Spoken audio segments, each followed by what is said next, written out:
Level 1, the lurker. You're 19 years old, lights off, headphones in. You're watching a YouTube video about things the government doesn't want you to see. Most of it is sensationalist, most of it is wrong. But one thing it mentions is real. Tor, the onion router. A browser that strips your IP, bounces your traffic through 7 countries, and drops you into a version of the internet that doesn't appear on Google. You download it out of curiosity, just to look. The first thing you find is a search engine. The second is a forum with leaked documents. The third thing stops you cold. You close the browser. You sit in the dark for a long time. You don't tell anyone. There's nothing to tell, you think. You just looked.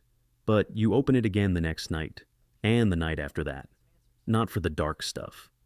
You tell yourself you're just studying the structure, the marketplaces, the pseudonyms, the cryptocurrency trails. It's a city running entirely underground.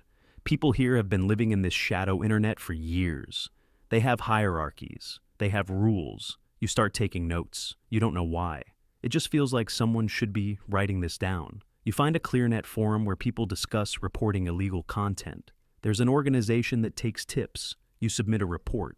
An automated system thanks you. You never hear anything else. You don't know if it mattered. The curiosity doesn't feel like curiosity anymore. It feels like something with weight. You keep going. If this is your first time here, you found the right channel. Subscribe. A new level drops every video. Level 2, the open source researcher. You're 23. You found a volunteer program, a nonprofit that trains civilians to identify and report child sexual abuse material, trafficking networks, and illegal marketplaces on the dark web. OSINT work. Open source intelligence. No badge, no gun, no authority, just a laptop, a methodology, and a set of reporting protocols. They train you for 6 weeks before you touch anything real. Digital hygiene, how to sandbox your environment, how to document a chain of evidence that law enforcement can actually use. Your supervisor is a woman named Diane, who used to work at the FBI's cyber division. She left after 11 years. You ask why. She says the work follows you home. She means it literally. You'll understand later. Your first real case is a marketplace selling counterfeit documents, passports, visas, social security cards. Or you map the vendor network over 4 weeks, usernames, wallet addresses, forum histories going back 3 years. You build a dossier and send it to the tip line. 6 months later, you read a federal indictment that references methodology strikingly similar to yours. Your name is not in the document. It never will be. You make nothing. This is volunteer work. Your day job at an IT help desk pays $38,000 a year. You do this at night and on weekends. Your girlfriend thinks you're gaming. You let her think that. The cases get heavier. Diane told you to treat it like a medical examiner treats a body. Professional distance, rigorous process. Don't let it become personal. You try. You don't fully succeed. You apply for a position at the Department of Homeland Security. Rejected in 9 days, you apply to a private digital forensics firm. Yes, they call you back. Level 3, the Digital Forensics Analyst. You're 25, private firm, contracts with federal agencies and law firms. Salary, $62,000. Benefits for the first time in your adult life. Government clearance pending, which means your entire existence is an open book to people you'll never meet. Your job is device analysis. When law enforcement seizes a phone, a laptop, a hard drive, it comes to you. You image the drive, preserve the chain of custody, and dig. Deleted files, encrypted partitions, browser histories the user thought they'd scrubbed. People are catastrophically bad at covering their tracks. Even the careful ones. The dark web cases are different. You understand Tor traffic analysis. You know how cryptocurrency tumbling works and where it breaks down. You can trace a transaction across 4 wallets and identify the exact point where the anonymity collapses. That skill is rare. Your supervisor notices. You get loaned to a federal task force for 6 weeks. You're not an agent. You sit in the back of the room and say nothing unless asked a technical question. But you see what investigators are building. You start to understand the gap between collecting evidence and building a prosecutable case. They're not the same thing. They're not even close. The 6 weeks become 4 months. The task force lead, an HSEI special agent named Torres, recommends you for a full position. The hiring process takes 14 months. Background investigation, polygraph, psychological evaluation, fitness test, panel interview. 3 times you think you've been rejected. 3 times a new step appears. At home, things are fraying. Your girlfriend left. Not because of the hours, she said, because of the way you look at things now, the way you watch people in public, the way you read a room. She said it made her feel like she was always being assessed. You didn't argue. She wasn't wrong. The clearance comes through on a Tuesday in November. Your salary is about to drop $11,000. You don't care. You give your 2 weeks' notice. Level 4, the cybercrime investigator. You're 28, Homeland Security Investigations, Dark Web Exploitation Unit. Your badge is real. Your authority is real. Your caseload is real in a way that no volunteer work could have prepared you for. Salary, $78,000. Federal schedule, grade 12. Your first solo case is a narcotics vendor operating across 3 dark web marketplaces. He's been selling fentanyl analogs for 4 years. 43 confirmed overdose deaths traced to his product. 43. You print that number and tape it inside your case folder. You look at it when the warrants take 3 weeks to come back. When the bureaucracy bogs down. When you need to remember why. You build the case over 11 months. Controlled buys through undercover accounts. Cryptocurrency tracing. A postal subpoena that yields a physical address from shipping records. The arrest is clean. He's 26 years old. He lives with his parents in Ohio. He's been running a $500,000 criminal enterprise from a bedroom with band posters on the wall. He pleads guilty to 43 counts of distribution, resulting in death. 30 years minimum.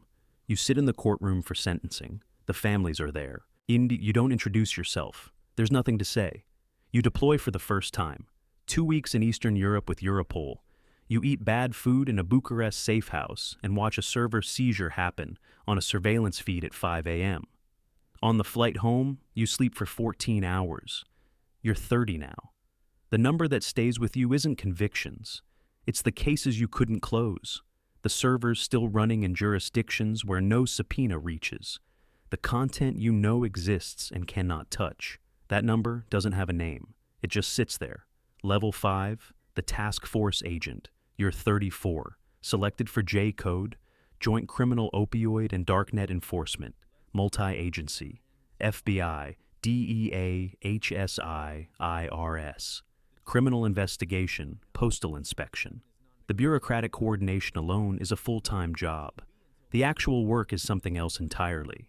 Wart salary, $97,000, deployed 9 times in 5 years. Your apartment has a couch nobody sits on and a refrigerator full of condiments. You have a plan to neighbor Waters when you're gone. You don't know her last name. Undercover operations enter your world, not your cover. Your role is still technical. But you support agents who live inside dark web communities for months at a time. You maintain their personas, their transaction histories. A convincing dark web identity takes hundreds of documented interactions, consistent behavioral patterns, a wallet history that makes sense. You build them from scratch. An agent named Reyes spent 11 months undercover inside a forum that distributed child sexual abuse material. The operation ended in 47 arrests across 11 countries. 3 subjects were American citizens with federal employment. 1 was a school teacher. You debriefed Reyes after. He answered everything correctly. His eyes were somewhere else entirely. 6 months later, he took a desk assignment in Albuquerque. You heard he got a dog. You understood completely. You don't sleep the way you used to. Not nightmares exactly. More like the brain never fully powers down. There's always a thread running in the background, a wallet address, a username pattern, a syntax that doesn't match its claimed origin. Your mind works the cases when your body is supposed to rest. A therapist who specializes in law enforcement trauma is available through the agency. You've used her 6 times. She doesn't try to reframe what you've seen. She asks what it costs you, specifically, to carry it. You appreciate the precision. Yes, it acknowledges that the carrying is going to continue. The only variable is the cost. You're getting very good at this. That fact does not feel entirely like a good thing. Level 6. The retirement. You're 54. You put in your papers 3 months ago. Today is your last day. There's a gathering in the conference room, cake, bad coffee, a plaque with your name on it. Your unit is there. 12 people you'd walk through fire for. One of them started as a volunteer tipster, just like you did. She's been running cases for 6 years now. You recommended her for unit lead in your exit memo. She doesn't know that yet. Someone gives a speech. You don't fully hear it. You're looking at the wall where a pin map used to hang from a trafficking case in 2019. You took it down when the case closed. You still remember where every pin was. 31 years if you count the dorm room nights. You have a number of cases closed. You also have the other number, the one you think about in the early hours when sleep won't come back. The server's still running, the subject's still operating because the jurisdiction made them untouchable. The tips that came in too late or not at all, that number doesn't retire with you. That was never part of the deal. You see a therapist every week. You always will. It's not weakness. You've watched it quietly take people apart from the inside. You know exactly what weakness looks like. This isn't it. This is maintenance. This is how you stay a person. You walk out of the building. The air is cold. You stand on the sidewalk for a long moment. No calls, no case pings, just the street. Somewhere right now, someone on your old team is tracing a wallet. A prosecutor is reviewing a warrant draft at midnight. An agent is sitting in the back of a briefing room trying to stay invisible, watching how the operation is built, learning the distance between evidence and justice. They are carrying something heavy. They don't fully know how heavy yet. And somewhere, a 19-year-old just opened Tor for the first time. Lights off, headphones in, curious.